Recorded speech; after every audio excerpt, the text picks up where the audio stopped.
मध्य पूर्व में एक बार फिर तनाव अपने चरम पर पहुंचता हुआ दिखाई दे रहा है। अमेरिका और ईरान के बीच पहले से ही नाजुक हालात के बीच मंगलवार को अमेरिकी सेना ने एक ईरानी ड्रोन को मार गिराया। ये ड्रोन अमेरिकी नौसेना के सबसे शक्तिशाली विमान वाहक पोत यूएसएस अब्राहम लिंकन के बेहद करीब उड़ता हुआ पाया गया था।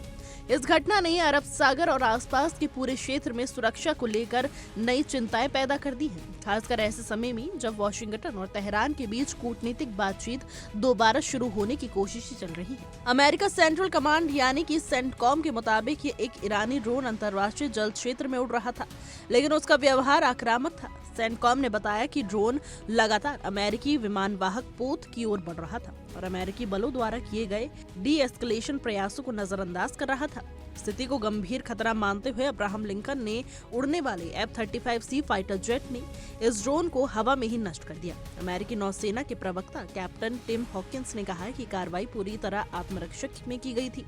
उनका कहना था कि ड्रोन को गिराने का फैसला जहाज और उस पर मौजूद सैकड़ों सैन्य कर्मियों की सुरक्षा सुनिश्चित करने के लिए लिया गया था। उन्होंने ये भी स्पष्ट किया कि इस घटना में किसी भी अमेरिकी नौसैनिक को चोट नहीं आई है और न ही किसी सैन्य उपकरण को नुकसान पहुंचा है। वहीं दूसरी ओर ईरान की सरकारी समाचार एजेंसी ने इस घटना को अलग नजरिए से पेश किया है। ईरानी मीडिया के मुताबिक ड्रोन अंतर्राष्ट्रीय जल क्षेत्र में एक निगरानी मिशन पर था और उड़ान के दौरान उससे संपर्क टूट गया।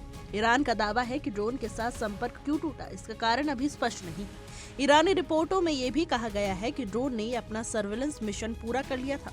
ये घटना ऐसे समय पर हुई है जब अमेरिका और ईरान के बीच परमाणु समझौते को लेकर बातचीत फिर से शुरू होने वाली है। दोनों देशों के अधिकारियों की शुक्रवार को बैठक प्रस्तावित है, जिसमें वर्षों से अटकी परमाणु वार्ताओं को दोबारा पटरी पर लाने की कोशिश की जानी है। लेकिन इस ड्रोन घटना ने कूटनीतिक प्रयासों पर एक बार फिर सवाल खड़े कर दिए हैं। अमेरिकी राष्ट्रपति डोनाल्ड ट्रंप हाल ही के दिनों में ईरान को लेकर बेहद सख्त बयान देते रहे हैं। उन्होंने कई बार चेतावनी दी है कि अगर कोई समझौता नहीं हुआ तो बुरी चीजें हो सकती है। ट्रंप प्रशासन का मानना है कि क्षेत्र में ईरान की गतिविधियां अमेरिकी हितों और सहयोगी देशों के लिए खतरा बन रही है। इसी वजह से अमेरिकी नौसेना ने ईरान के नजदीक अपनी सैन्य मौजूदगी बढ़ा दी है।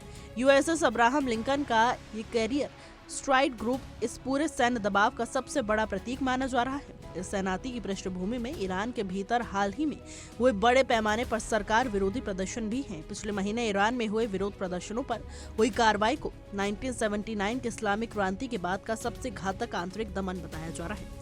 शुरुआत में ट्रंप ने इस हालात में सीधे सैन्य हस्तक्षेप से दूरी बनाए रखी थी, लेकिन बाद में उन्होंने ईरान से दिए नए परमाणु समझौते की शर्तों को मानने की मांग तेज कर दी। हालांकि तनाव के बीच कूटनीति के कुछ संकेत भी दिए हैं। पिछले हफ्ते राष्ट्रपति ट्रंप ने कहा था कि ईरान गंभीरता से बातचीत कर रहा है, जिससे ये संकेत मिला है कि पर्दे के पीछे कुछ प्रगति हो सकती है। ईरान की ओर से भी वरिष्ठ नेता अली लजरे ने पुष्टि की है कि बातचीत के लिए व्यवस्था की जा रही है और वार्ता फिर से शुरू हो सकती है। लेकिन ड्रोन घटना के कुछ ही घंटों बाद हालात और बिगड़ गए। अमेरिका ने एक और टकराव की जानकारी दी। इस बार दुनिया के सबसे महत्वपूर्ण समुद्री रास्तों में से स्ट्रेट ऑफ होर्मुज में अमेरिकी अधिकारियों के मुताबिक ईरान के इस्लामिक रेवोल्यूशनरी गार्ड कॉर्प्स यानी IRGC के कुछ नौकाएं एक अमेरिकी झंडे वाले व्यावसायिक टैंकर के बेहद करीब आ गई थी। कुल मिलाकर इन घटनाओं ने साफ कर दिया है कि अमेरिका और ईरान के बीच तनाव अब केवल बयानबाजी तक सीमित नहीं है, बल्कि जमीन, हवा और समुद्र तीनों स्तर पर टकराव की स्थिति बन चुकी है। आने वाले दिनों में होने वाली बातचीत ये तय करेगी कि ये संकट कूटनीति के रास्ते शांत हो गए या मध्य पूर्व एक और बड़े टकराव की ओर बढ़ेगा। फिलहाल के लिए हमारी रिपोर्ट में बस इतना ही। देश और दुनिया की तमाम खबरों के लिए देखते रहिए इंडिया डेली का डिजिटल प्लेटफॉर्म।